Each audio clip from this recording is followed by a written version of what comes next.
Akifungua maonesho ya kilimo na sherehe za wakulima maarufu 88 zinazofanyika katika uwanja wa Nyamwongoro, manispaa ya Ilemela mkoani Mwanza, Gombati amewataka wakulima, wafugaji na wavuvi kuzalisha bidhaa zenye ubora zinazoweza kuleta ushindani kwenye soko pamoja na kuongeza tija. Lengo la kilimo, ufugaji na uvuvi wa kisasa ni kuzalisha kwa wingi,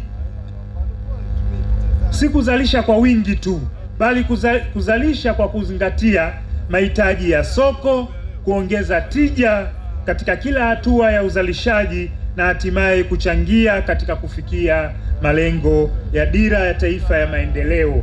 Kuzalisha kinachohitajika katika soko, kuzalisha bidhaa zenye ubora ili ziweze kuwa na ushindani katika soko letu. Lakini la pili ni kuongeza tija.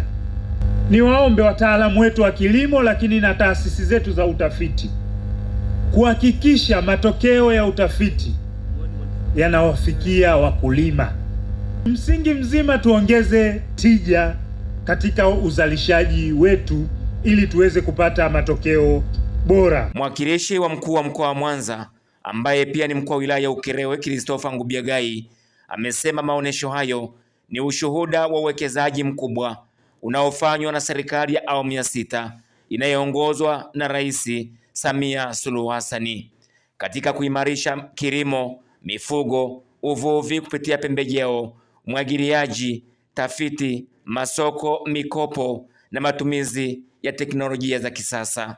Hatua hizi, Mheshimiwa mgeni rasmi, zinaendelea kuwajengea wananchi uwezo wa kuzalisha kwa tija, kuongeza thamani ya mazao, lakini kushindana katika masoko ya ndani na masoko ya nje. Kwa Mwanza na kanda ya Ziwa kwa jumla, sekta hizi si tu uti wa mgongo wa uchumi wetu, bali pia ni msingi wa ajira, usalama wa chakula, ukuaji wa viwanda na ustawi wa familia nyingi. Maonyesho 88 yanatupa nafasi ya kujifunza, kubadilishana uzoefu na kujenga ushirikiano utakao tuwezesha kufikia maendeleo endelevu. Naomba wananchi tutumie maonyesho haya kujifunza juu ya kanuni bora za kilimo, kujionea bidhaa na huduma zitolewazo na wadau mbalimbali, lakini pia kupata fursa ya kubadilishana mawazo, ujuzi na teknolojia hii kufikia lengo la mkoa na taifa la kujitosheleza kwa chakula. Naomba nitumie fursa hii kuwaomba wakulima kuendelea kutumia huduma rasmi za fedha kwenye shughuli za uuzaji na ununuzi wa mazao ya kilimo, mifugo na uvuvi, kuuza mazao kupitia mifumo rasmi ili kupata bei nzuri, uhakika wa soko na malipo kwa wakati, kuendelea kushirikiana na maafisa ugani na vyama vya ushirika katika kutatua changamoto za uzalishaji wa mazao na masoko. Taasisi za umma na binafsi zinazoshiriki maonesho hayo zimewahimiza wananchi wa mikoa hii miwili ya Mwanza na Geita kutembelea mabanda ili kupata ujuzi, elimu na matumizi ya teknolojia za kisasa kutoka kwa wataalamu na maafisa ugani ili kupata maarifa na stadi mbalimbali zitakazoongezea tija, uzalishaji na ushindani wa soko. Sisi DIT kwanza 88 ni soko letu.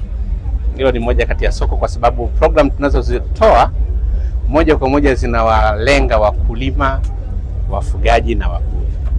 Kwa hiyo tumekuja kutambua soko hilo moja, lakini tunatoa wanafunzi ambao wana skills za kuwasaidia wananchi katika shughuli zote zinazohusiana na kilimo.